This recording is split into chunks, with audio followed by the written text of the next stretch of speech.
একজন লোক $10 লাখ মূল্যের একটি বিলাসবহুল গাড়িতে চাবি দিয়ে আঁচড় কাটল। তারপর একটি হাতুড়ি তুলে গাড়ির সব কাঁচ ভেঙে ফেলল। পরের মুহূর্তেই সে তার ব্যাংক কার্ড বের করে দোকানের সব ক্ষতির টাকা পরিশোধ করে দিল। সবাই ভাবল লোকটি পাগল, কিন্তু সে ভীষণ খুশি ছিল, কারণ আগের রাতে একটি গাড়ি দুর্ঘটনায় আহত হওয়ার পর সে রহস্যময় একটি কালো ব্যাংক কার্ড পেয়েছিল। এই কার্ডের বিশেষ ক্ষমতা ছিল, যতবার সে কোনো নারীর জন্য টাকা খরচ করবে কার্ডের ব্যালেন্স 10 গুণ বেড়ে যাবে। প্রথমে সে বিশ্বাস করতে পারেনি, ঠিক তখনই কাকতালীয়ভাবে এক নারীর গাড়ি ক্ষতিগ্রস্ত হয়। লোকটি তাকে $1 লাখ ক্ষতিপূরণ দিলে তার অ্যাকাউন্টে সত্যিই $10 লাখ জমা হয়। এরপর সে $5 লাখ দিয়ে সেই গাড়িটি কিনে নেয়, আর তার অ্যাকাউন্টে বেড়ে যায় $50 লাখ।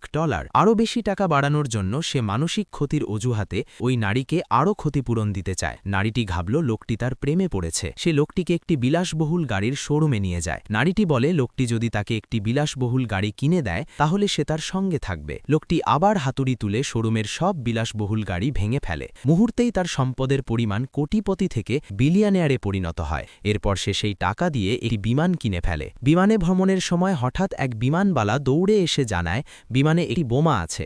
আরও অবাক করার বিষয়, পাইলট সামান্য সান্ত্বনা দিয়ে শেষ প্যারাশুট নিয়ে পালিয়ে যায়। তখন নিজেকে বোমা বিশেষজ্ঞ দাবি করা এক ব্যক্তি এগিয়ে আসে। বাক্স খুলে সে ভাবে এটি খুবই সহজ বোমা, কিন্তু একজন লোক তাকে সতর্ক করে বলে বোমাটি খুব জটিল। বিশেষজ্ঞ রেগে গিয়ে তাকে চুপ করতে বলে। কাঁপতে কাঁপতে সে একটি তার কাটে, টাইমার থেমে যায়। সবাই ভাবে বিপদ কেটে গেছে, কিন্তু হঠাৎ সময় আবার দ্রুত চলতে শুরু করে। সবাই আতঙ্কিত হয়ে পড়ে। সংকটময় মুহূর্তে আগের সেই লোক দ্রুত ভেতরের তরল ডিভাইসটি বের করে। সেটির বিস্ফোরণ হলে বড় ক্ষতি হতো। সে তরল ডিভাইসটি গান পাউডার থেকে আলাদা করে দেয়, আর এতে করে বিপদ সম্পূর্ণভাবে কেটে যায়। এখন লোকটির সবচেয়ে বড় ইচ্ছা সেই বোকা বোমা বিশেষজ্ঞকে শাস্তি দেওয়া।